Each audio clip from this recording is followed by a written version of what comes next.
High court ने e rickshaw चालकों की खूब तारीफ करी थी। मेरे पास उस ऑर्डर की कॉपी है।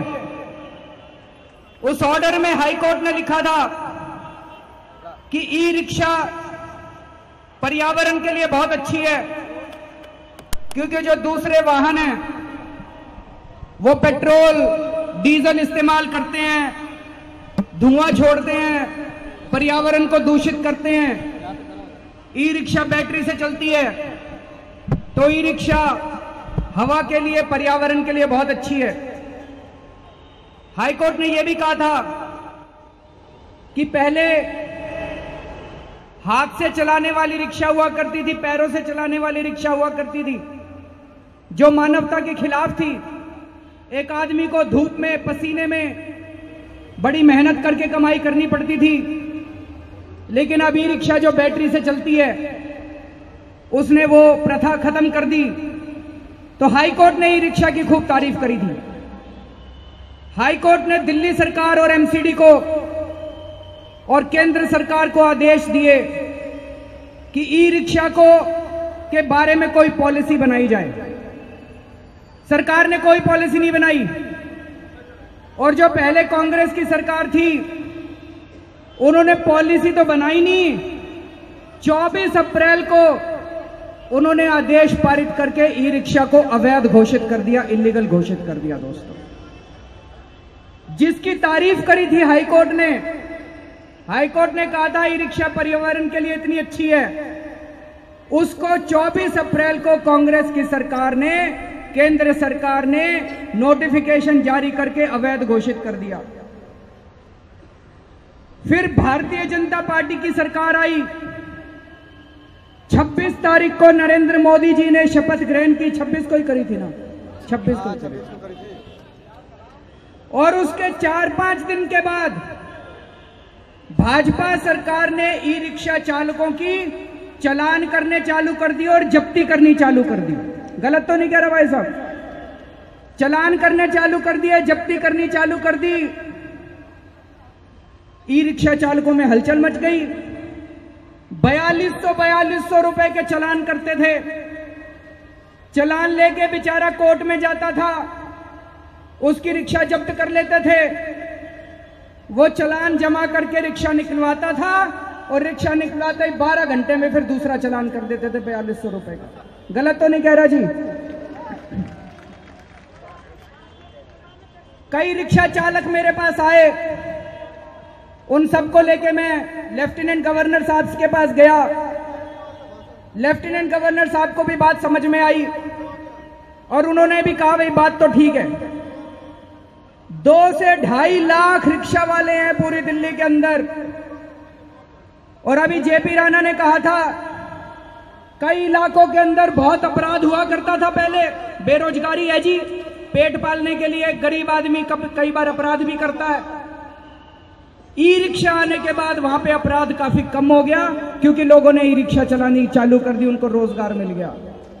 मैंने लेफ्टिनेंट गवर्नर साहब को कहा, मैंने कहा अगर आपने ये ई रिक्शा बंद करनी चालू कर दी, चालान करने चालू कर दिए, जब्ती करनी चालू कर दी, तो ये सारे बेरोजगार हो जाएंगे और फिर दिल्ली का बुरा हाल हो जाएगा, बहुत गलत हो जाएगा।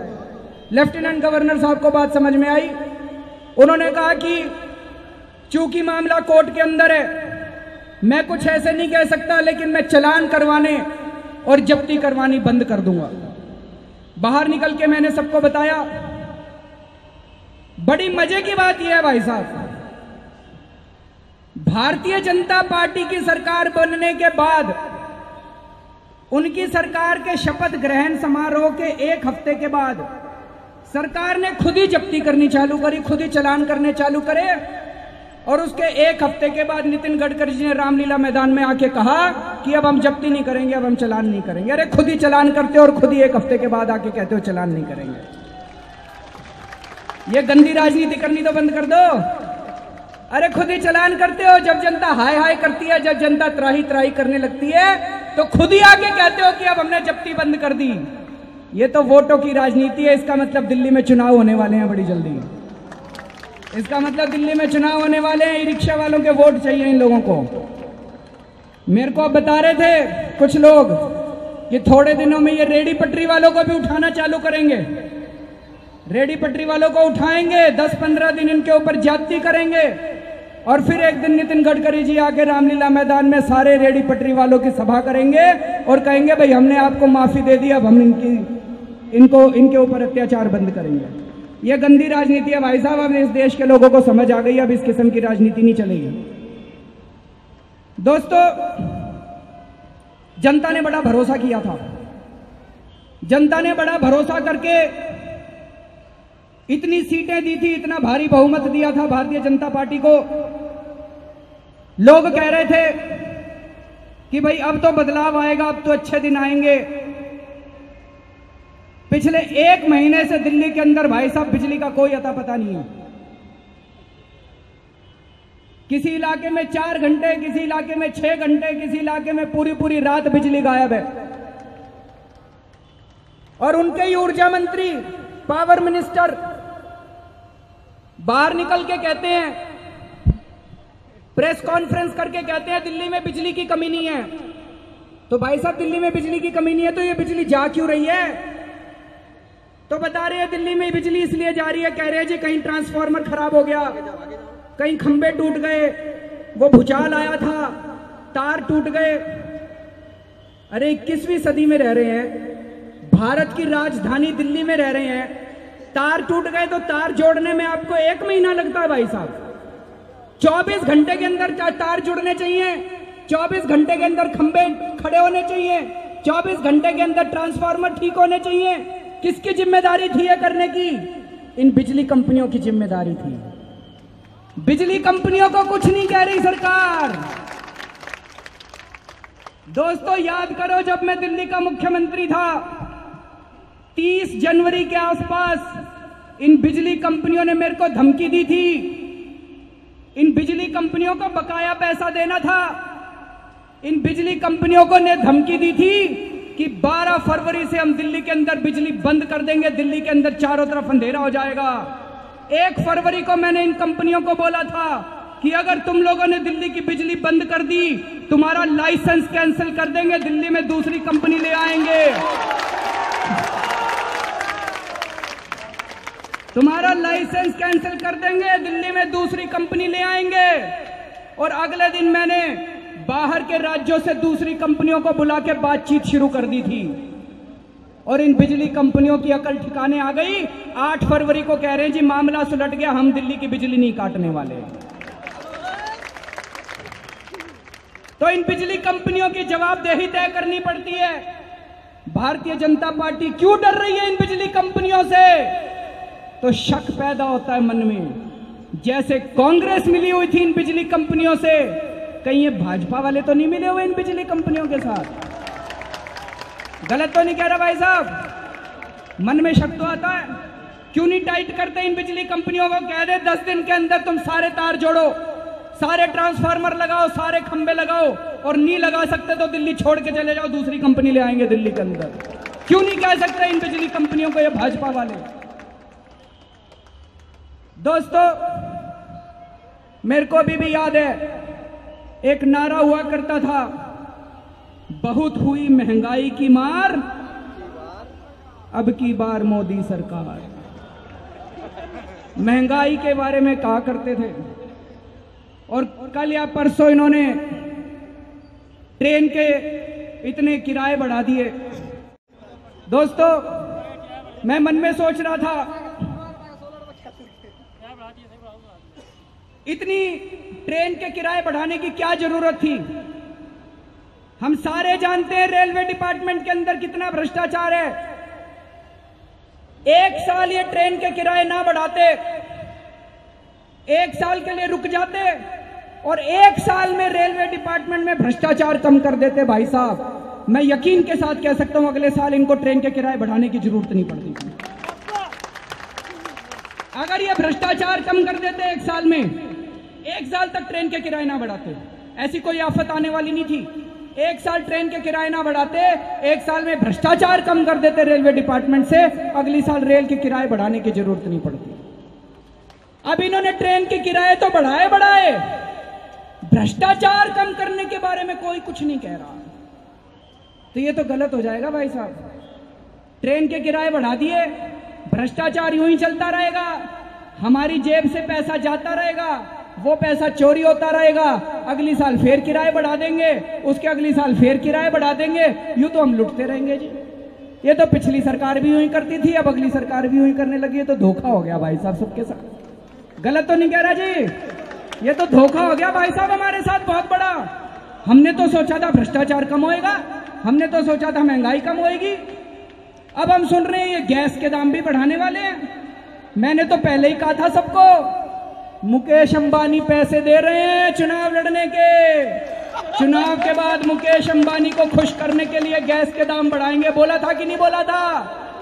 सारी दुनिया को गाज गा के बताया था मैंने। अब ये गैस के दाम बढ़ाने जा रहे हैं जी। चुनाव में जिसने पैसा दिया था इनको चुनाव लड़ने के लिए, उन सब लोगों का अब ऋण तो चुकाना है। बिजली के दाम भी बढ़ने वाले हैं, सुन रहे हैं दिल्ली में। जब मैं दिल्ली का मुख्यमंत्री था, आप लोगों को याद होगा, मैंने बिजली कंपनियों का ऑडिट ऑर्डर किया था कि इन बिजली कंपनियों का ऑडिट करवाया जाए। अभी तक ऑडिट की रिपोर्ट नहीं आई है। ऑडिट की रिपोर्ट आएगी, उसमें पता चलेगा इन बिजली कंपनियों ने कितने घपले कर रखे हैं। 2-3 महीने में रिपोर्ट आ जाएगी, 2-3 महीने रुक जाओ। ऐसी भी क्या आफत है बिजली के दाम बढ़ाने की। हमने हमारी पार्टी से गए थे, डीआरसी में परसों हियरिंग थी, हमने कहा जी 2-3 महीने रुक जाओ, अभी सीएजी की रिपोर्ट आने वाली है, सीएजी की रिपोर्ट में पता चलेगा इन बिजली कंपनियों ने क्या घपले कर रखे हैं, अभी क्यों दाम बढ़ा रहे हो। पर इनको तो दाम बढ़ाने की जल्दी है भाई साहब, सुन रहे 15-20 दिन में बिजली के दाम भी बढ़ने वाले हैं दिल्ली के अंदर। तो दोस्तों एक चीज तो साफ है, जब तक इस देश से भ्रष्टाचार दूर नहीं होगा तब तक महंगाई दूर नहीं होने वाली, और जब तक महंगाई दूर नहीं होगी एक आम आदमी की जिंदगी यूं ही नर्क बनी रहेगी। दोस्तों 49 दिन की सरकार चलाई थी हमने, 49 दिनों के अंदर इतना काम करके दिखाया था। आज भाजपा और कांग्रेस वाले भी प्राइवेट में कहते हैं भाई साहब जितना काम 49 दिन में आपकी सरकार ने किया था, आज तक भारत में किसी सरकार ने इतना काम नहीं किया, किसी सरकार ने इतना काम नहीं किया भाई साहब। दोस्तों बिजली के रेट हमने आधे करे थे, आज तक कभी महंगाई कम होते हुए नहीं देखी इस देश के अंदर, पहली बार महंगाई कम हुई थी। बिजली के रेट आधे करे थे, पानी फ्री देना चालू कर दिया था, भ्रष्टाचार में भारी कमी आई थी भाई साहब। बता दो यहाँ पे ई रिक्शा वाले ऑटो वाले खड़े हैं, गलत तो नहीं कह रहा जी, भ्रष्टाचार में भारी कमी आई थी। भ्रष्टाचार में एमसीडी वालों ने पैसे लेने बंद कर दिए थे, कई पुलिस वालों ने पैसे लेने बंद कर दिए थे उन दिनों में। सरकारी अस्पतालों के अंदर दवाइयां मिलने लग गई थी, कई अस्पतालों के अंदर दवाइयां मिलने लग गई थी। 49 दिन के अंदर इतना काम कम नहीं होता भाई साहब, लेकिन फिर हमारी सरकार को इस्तीफा देना पड़ा। आज पूरी दिल्ली में मैं घूम रहा हूं, जनता में एक प्रश्न मेरे से हर जगह पूछ रहे हैं, एक ही प्रश्न है जी, चारों तरफ सारी जनता पूछ रही है इस्तीफा क्यों दिया था, है ना, इस्तीफा क्यों दिया था, छोड़ के चले गए, भाग गए।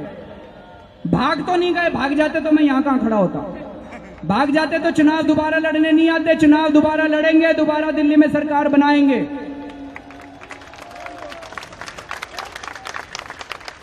लेकिन दोस्तों उस वक्त हमने जिस कारण से इस्तीफा दिया था, जनता को वो कारण ठीक नहीं लगा। हमने लोकपाल बिल के लिए इस्तीफा दिया था, जनता को वो कारण ठीक नहीं लगा। कांग्रेस हमें अंदर से समर्थन कर रही थी, हमारा बहुमत नहीं था। इस बार आप पूरा बहुमत देना, इस बार 28 सीट पे मत छोड़ देना, 40 सीट देके भेजना, आपका भ्रष्टाचार भी दूर करेंगे और महंगाई भी दूर करेंगे आप लोगों को। इस बार 40 सीट देके भेजना, आप लोग कम से कम 40 सीट देके भेजना, भ्रष्टाचार भी दूर करेंगे, महंगाई भी दूर करेंगे। लेकिन वो जो इस्तीफा दिया, आज मुझे ये कहने में कोई वो नहीं हो रहा कि हमसे गलती हो गई, भाई साहब माफ कर दो, उसके हमसे गलती हुई, हमें उस समय इस्तीफा नहीं देना चाहिए था, ये हमारी भूल थी। लेकिन अब हम उस गलती से सीखे हैं और आज मैं आप सब लोगों के सामने ये वादा करके जाता हूं, दोबारा दिल्ली में सरकार बनाएंगे। अब कुछ भी हो जाए भाई साहब, 5 साल तक इस्तीफा नहीं देने वाले, 5 साल तक दिल्ली छोड़ के नहीं जाएंगे किसी भी हालत में। 5 साल तक दिल्ली की सरकार बनाएंगे, भ्रष्टाचार दूर करेंगे और जनता के साथ मिलकर काम करेंगे। दोस्तों आज दिल्ली के अंदर पहली बार एक बड़ा काम हो रहा है जी। हमारा आपको पता है हर एमएलए को एमएलए फंड मिलता है। हमारे भी 27 एमएलए हैं। एमएलए अपना फंड कहां इस्तेमाल करता है, खा जाता है, छोड़ देता है, कुछ पता ही नहीं चलता। सारा पैसा खा जाते हैं एमएलए। हमारी पार्टी ने तय किया है 4 करोड़ रुपया मिलता है एक एमएलए को। हमारी पार्टी ने तय किया है हम अपनी मर्जी से पैसा खर्च नहीं करेंगे। हर विधानसभा के अंदर हम मोहल्ला सभा कर रहे हैं। हमारे विधायक जा जाके कॉलोनियों में मोहल्ला सभा कर रहे हैं, छोटी छोटी नुक्कड़ सभा कर रहे हैं और जनता से पूछते हैं भाई साहब आपको क्या काम करवाना है, आप बताओ। जनता जो काम बताती है, कोई कहता जी ये गली बना दो, कोई कहता जी पार्क ठीक करा दो, कोई कहता जी पानी की पाइपलाइन लगवा दो। वो सारे काम लिख के ले आते हैं और जो जनता कहती है वही काम एमएलए फंड से करवाया जाता है, दूसरा काम नहीं होता। दोस्तों, भारत के इतिहास में पहली बार ऐसा हो रहा है। और दोस्तों वो काम शुरू हो गए हैं कई जगह। जब वो काम पूरे होंगे, जनता उन पे निगरानी रख रही है। जब वो काम पूरे होंगे वहां पे दोबारा नुक्कड़ सभा करेंगे, दोबारा जनता को बुलाएंगे। और जब तक जनता नहीं कह देगी काम ठीक हो गया, तब तक ठेकेदार की पेमेंट नहीं की जाएगी। दोस्तों, जनता की संतुष्टि के बाद ठेकेदार की पेमेंट की जाएगी। तो अंत में मैं केवल ये कहना चाहता हूं, मैं उम्मीद करता हूं, मेरे को ये नहीं समझ में आता ये भाजपा वाले दिल्ली विधानसभा भंग करके चुनाव क्यों नहीं करवाते। कहते हैं बड़ी हवा चल रही है, भाजपा की हवा चल रही है तो चुनाव करवाओ ना। रोज खड़े होकर कांग्रेस वाले कह देते हैं हम नहीं समर्थन दे रहे आम आदमी पार्टी को, हम नहीं अरे तुमसे मांगा किसने था? तुमसे मांगा हो तो कोई रोज खड़े होकर कभी अरविंदर सिंह लवली, कभी वो उनके अजय माकन, कभी कोई खड़ा होकर हम नहीं समर्थन कर रहे हैं आम आदमी पार्टी। अरे तुमसे मांगा हो तो बताओ। और ये बीजेपी वाले रोज खड़े होकर कहते हैं आम आदमी पार्टी के 4 टूट के आ रहे हैं, 5। अरे तुम्हारे मैं चैलेंज करता हूं, एक तोड़ के दिखा दो तुम आम आदमी पार्टी का, एक तोड़ के दिखा दो तुम आम आदमी पार्टी का। भाजपा वालों, कौन से सपने में जी रहे हो तुम लोग? आम आदमी पार्टी के एमएलए ऐसे वैसे एमएलए नहीं है। तुमको पता नहीं है किस मिट्टी के बने आम आदमी पार्टी के एमएलए। मर जाएंगे, कट जाएंगे, देश के साथ धोखा नहीं करेंगे, देश के साथ गद्दारी नहीं करेंगे। हमारे ये एमएलए सारे देश के साथ गद्दारी नहीं करेंगे। दोस्तों, तो दोस्तों मैं आज चैलेंज करता हूं भारतीय जनता पार्टी को, हिम्मत है तो दिल्ली विधानसभा को भंग करो, चुनाव कराओ और आ जाओ मैदान के अंदर, और नहीं तो दरवाजे के अंदर घुस के इस तरह से बेतुकी बातें करना बंद कर दो। यह जनतंत्र के खिलाफ है, यह संविधान के खिलाफ है जो आज भारतीय जनता पार्टी कर रही है। उनको तुरंत दिल्ली विधानसभा भंग करनी चाहिए, चुनाव करवाने चाहिए ताकि दिल्ली के अंदर चुनी हुई सरकार आ सके। चाहते हो कि नहीं चाहते सारे जने चुनाव दिल्ली के अंदर?